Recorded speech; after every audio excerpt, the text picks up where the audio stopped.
Man, this is a good knife. Hey, but what's going on? I found this cool knife. Yeah, you're looking sharp. It is a, thank you. Okay. I don't know what I'm gonna do with it, but I feel like it's really important that I have it. Okay, I don't know if it is, but things are gonna get dangerous later.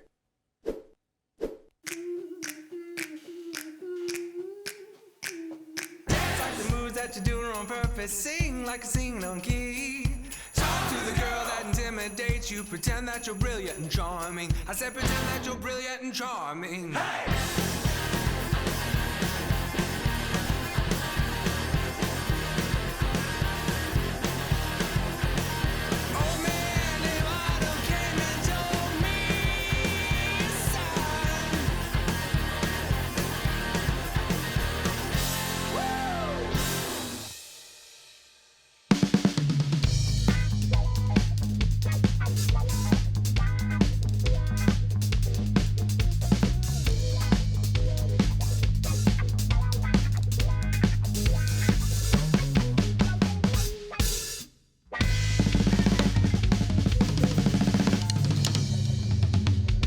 Yes, everybody, welcome in later with Jason Suel. I am excited. That was extra spicy. It was just extra spicy. It was extra good. for sure. Yeah. Spring is here. Boing. It feels like they just launched us. The band just launched us did. into spring right there. They sprung us up. Sprung us.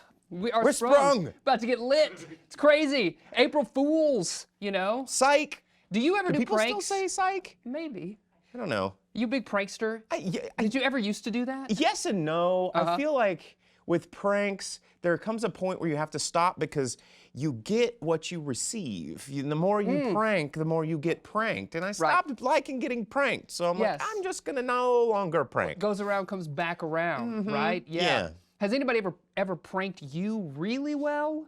Like it's like, man, Not as well as I've pranked them. I actually pranked a good buddy of mine recently, and it went off like an Ocean's 11 like bit. It was so perfect, and it executed so well, and it was a little adult oriented, so I can't tell it on the air. Right. But it was great. Was anybody injured? Maybe. No, maybe their ego, just a little bit. Ego. Yeah. Everybody can stand to have a little bit of a ego What about injury. you? Any good pranks? You know what? I used to get pranked all the time. I remember in college, I'm very gullible. I mean, people would say, hey, gullible's written on the ceiling. Really? And I'd be like, where? You know, I mean, I'm that gullible. Hopefully, I think throughout my life, I've gotten over that a little bit, but I bet you would be able to prank me at some point. What's in that? the show. Yeah, exactly. What? There- Who's over there? Yes. Hey, there he is. That's right. Man, we got a great show lined up for you at home. This one's going to be a lot of fun. We're joined by celebrity historian Rafi Andonian. He's going to talk to us about the origins of April Fool's Day, where all that came from. We're going to be talking about jokes, pranks, all the good stuff with Rafi on the show. And then down there at our chef's table, we've got Chef Aaron Rowe joining us, and I can't wait to find out what we're going to be making. Chef, what do you have for us down there? We're going to be making some delicious rosemary focaccia bread for you guys, Jason and Bo. Ooh, Nom, nom, nom, nom, nom. focaccia. Hope she's not pranking us. I Not know, pranking. She might be. Diddly-doo, diddly-doo, diddly-doo. And we have the band Sleep Clinic from Fayetteville Public Television, Fayette Tunes episode Sleep Clinic joining us. I cannot wait to hear their sound. But hopefully we don't send you to the Sleep Clinic. Stick around. We got all that fun happening later.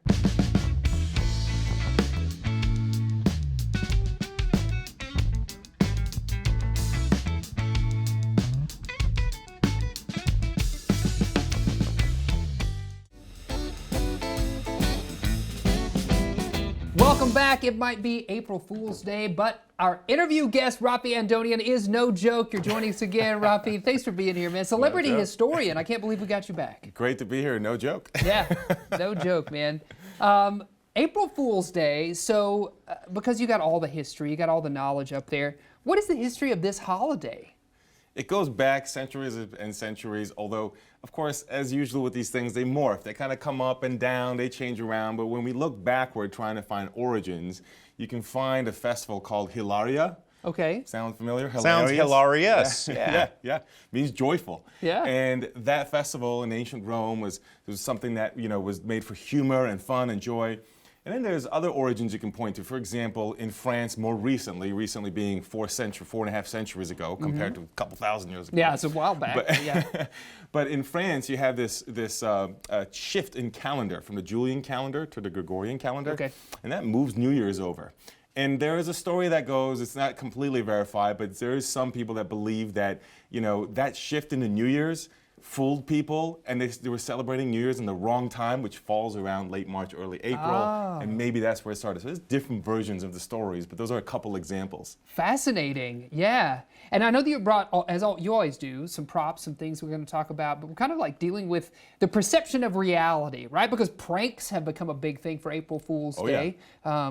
Kind of like a common thing to do. You prank your magazine April covers, news stories, all kinds of stuff. My favorite is the products. Like, companies got into a habit, about 5 or 6 years ago, where they would make an April Fool's Day product, and if enough people were like, actually, we really wish that was real, they would just make it. And now it's become like common practice to April Fool's Day a prank that they secretly kind of want to make, and then it becomes reality. I think I want to talk about this because I see some familiar You brought items money. here. Can I have some? Yes, and I'll see you later. Thank you. No, you've got the $1 bill, the $10 bill, and then I see this guy lurking here, the $2 bill, which you don't see very often, no, right? you don't. You don't see that very often. Although I kind of think you might see it more and more with inflation. You might have, the $2 bills being more popular. But You actually, fun fact, you do see them in the bar industry quite a bit. When there is a new bartender or a new bar that opens up, it is customary to kind of tip with find a $2 bill and then tip with it as a sign of good luck and hope that they have a good Yes, it's career. often mean good luck. I carry one in my wallet, actually, that my now brother-in-law gave me on my wedding day. Yeah, I have so. several $2 bills as well. That being one of them.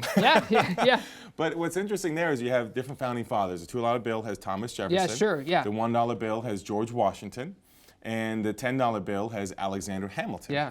And what that reminds me is, don't be fooled that these founding fathers did not always agree.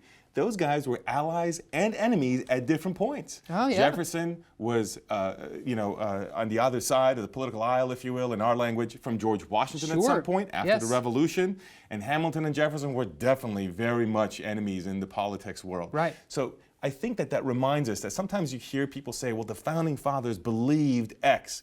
It's very easy to get prolific guys like that, take a quote out of context and say, here, that's what they believe. That validates what I think. Not quite.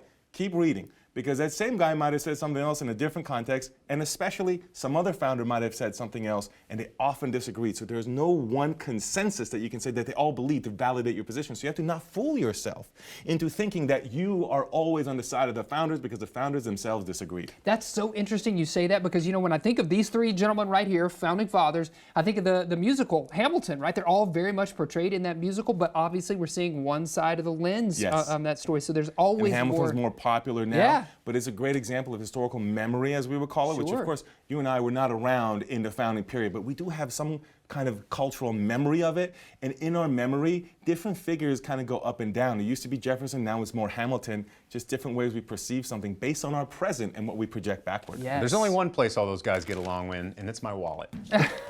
Great point. Excellent point. They add up together. So this is a document we're all familiar with, especially here in Northwest Arkansas, because we had a reproduction of this, or actually one of the signed copies of this, on display at Crystal Bridges this season, which was Did you really just cool. national treasure that just so we could get it into the studio? Here's what I did. I held this up so that I could see the code that's on the back, because me and Nick Cage are about to go do some shenanigans. Yes. Why'd you bring this one? Well, the Constitution to me is a reminder that especially right now, there's a lot of debates around the Constitution. Yeah. And to me, it's sort of a second kind of thought on top of what we just talked about with the dollar bills. Yes. They did not all agree, not only on issues, but they didn't even agree on the Constitution. How many times we hear folks talk about the Constitution is, of course, this glorified document that means this, it's set in stone. But the funny thing is, not only did they debate interpretations of the Constitution, but believe it or not, they even debated if they wanted the Constitution. Some folks were opposed to the Constitution entirely. Patrick Henry, the guy who screamed, "Give me liberty or give me death," being one of them. Really? So the funny thing is, what people forget, we often confuse the American Revolution and the Constitution. Absolutely. The American Revolution was for independence from Great Britain, but the Constitution was actually the second form of government, not the first one. The first one was the Articles of Confederation. And so then many people thought that failed, and there was an attempt to bring the Constitution. But you know how many times they tried before they got it? 3 conventions before they even got it.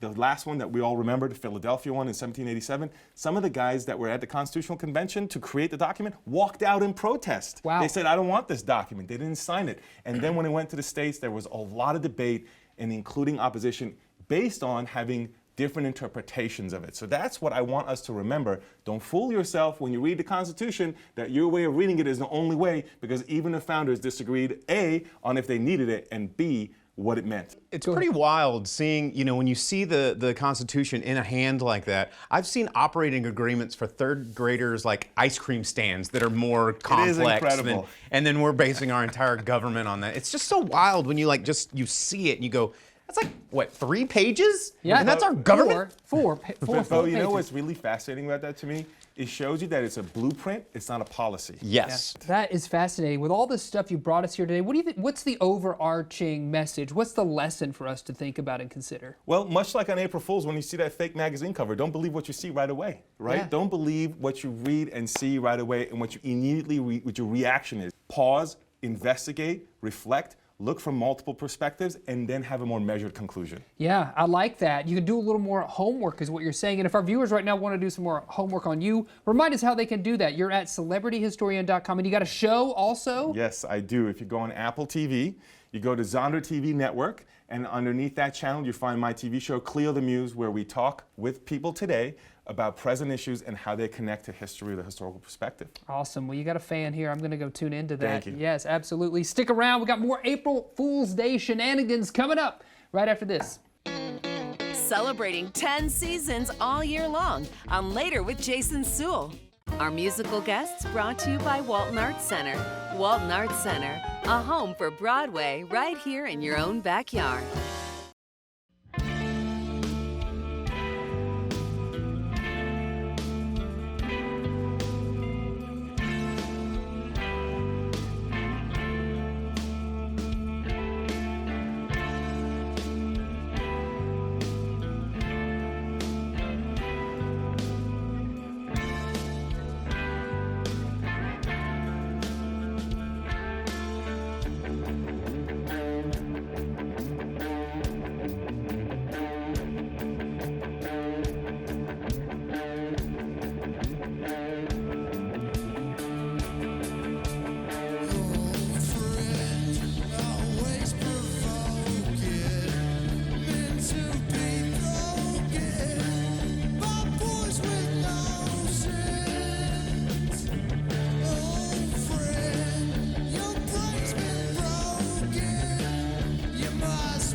Yes, everybody, welcome back. We're down here at the chef's table with Chef Aaron Rowe.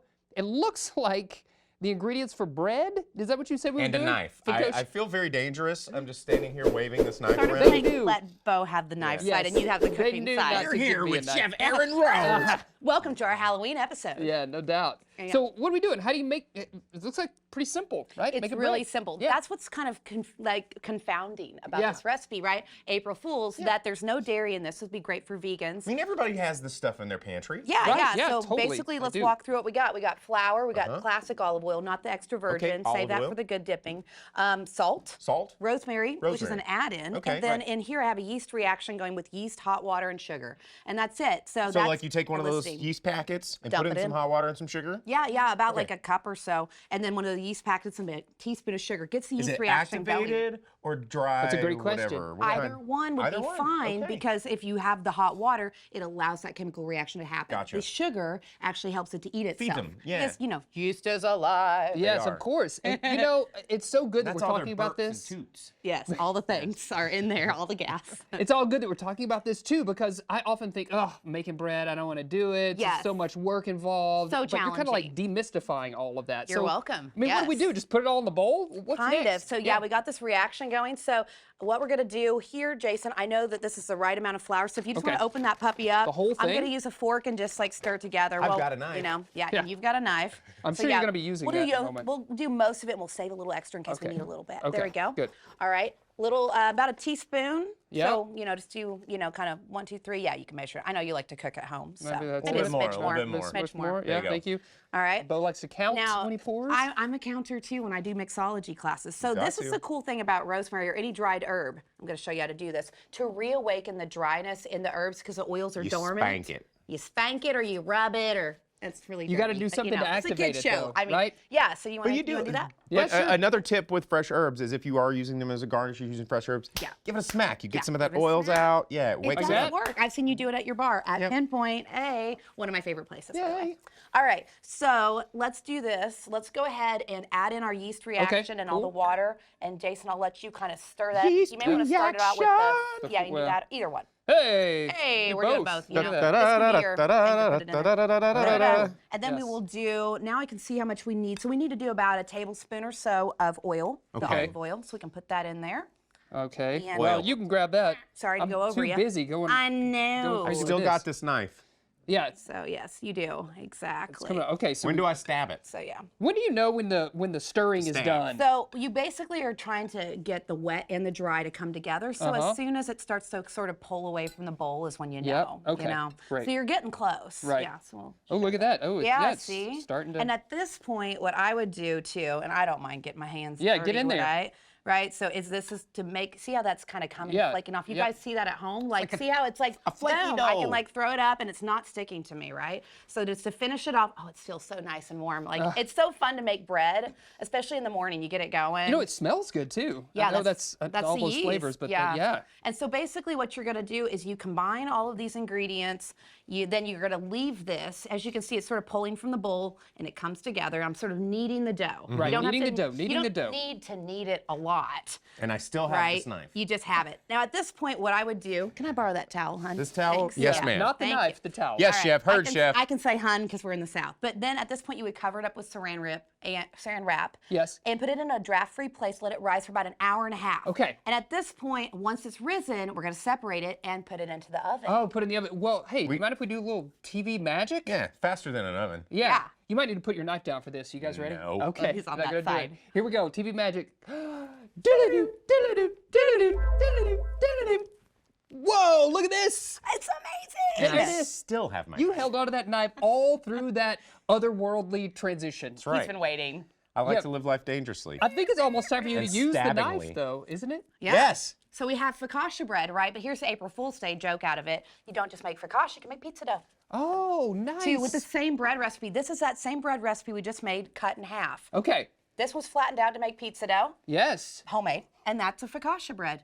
That cuts so nicely. Look at that. Delicious. Gorgeous. Look at that. And we get to eat it. And this is ready for you to put your pizza sauce and your pepperoni and your whatever, Yeah, your go veggies and right in the your cheese, oven. and go right in the oven. Yes, sir. You got it. Absolutely Yep. delicious. And if you don't want to use it right away, you can always put them in the freezer, and then you can saran wrap them, and then you're like, hey, you know, your girlfriend comes over, super impress her. Right, You're yeah. like, oh yeah, I'm gonna make homemade pizza. You've From already got it. scratch. yeah. Not from scratching. No, yes. I hope not. You put the powder, you put the flour on your face, and you're like, kinda I'm awkward. slaving. All day. All right, Bo, can we have some of that? Yeah, Pass get a one. little bit Here. out? There you Pass the go. bread. Cool. Boom. All right, we'll have the verdict Boom. for you. We'll let you know how all this tastes. I'm sure delicious, but stick around. You can find out after this short break.